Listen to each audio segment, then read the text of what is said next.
Kumpiyansa ang isang eksperto na maraming trabaho at oportunidad ang mabubuksan para sa mga Pilipino mula sa isasagawang Trilateral Summit ng Pilipinas, Amerika at Japan.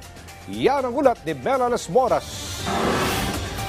Mas matibay na samahan at mas marami pang oportunidad. Yan ang inaasahan ni House Speaker Martin Romualdez na ibubunga ng makasaysayang Trilateral Summit sa pagitan ni Pangulong Ferdinand R. Marcos Jr., Japanese Prime Minister Fumio Kishida at US President Joe Biden sa Washington, D.C. sa Amerika. Ayon kay Romualdez na bahagi ng delegasyon ng Pilipinas doon, patunay lang ang anyay significant milestone na ito sa mahalagang papel ng Pilipinas sa pagtataguyod ng kaayusan, seguridad at economic development sa Indo-Pacific region. Kabilang sa mga inaasahang pagtutuunan ng pansin sa naturang pulong ang mga isyong may kaugnayan sa defense, maritime security, trade and investment at climate change. Pagtitiyak ni Romualdez, buong suporta ng Kamara kay Pangulong Marcos sa kanyang pagkikilahok sa mahalagang pagtitipon na ito at handa silang bumuo ng mga bagong panukalang batas na makatutulong sa pagtupad ng mga kasunduang mabubuo sa pagpupulong. Ang iba pang mambabatas, positibo rin ang pananaw hinggil sa Trilateral Summit. Ayon kay House Senior Deputy Speaker Dong Gonzales, makatutulong ito sa pagharap ng Pilipinas sa tumitinding tensyon sa West Philippine Sea.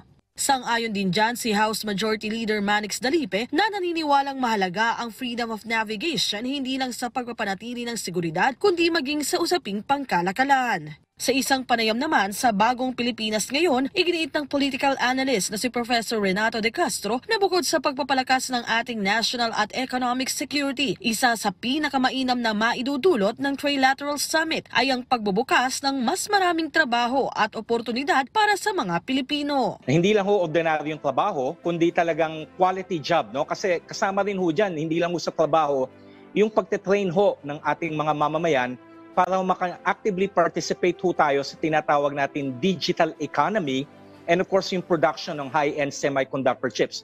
So malaking bagay ho yan sa ating ekonomiya. Hindi ho na ho tayo magpapadala ng mga Pilipino para magtrabaho abroad dahil nandito na ho ang trabaho. Kahit naman mag-e-eleksyon na sa Amerika sa Nobyembre, kumpiyansa ang eksperto na hindi ito makakaapekto sa mga maikakasang kasunduan sa pulong kahit sino man ang maupong leader ng Estados Unidos.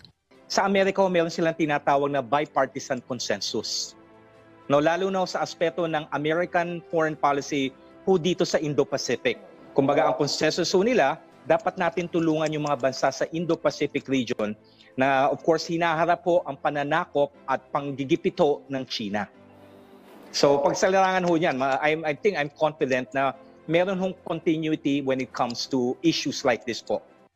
Pagtitiyak ng administrasyon bawat hakbang na kanilang ginagawa para rin sa kapakanan ng ating mga mamamayan.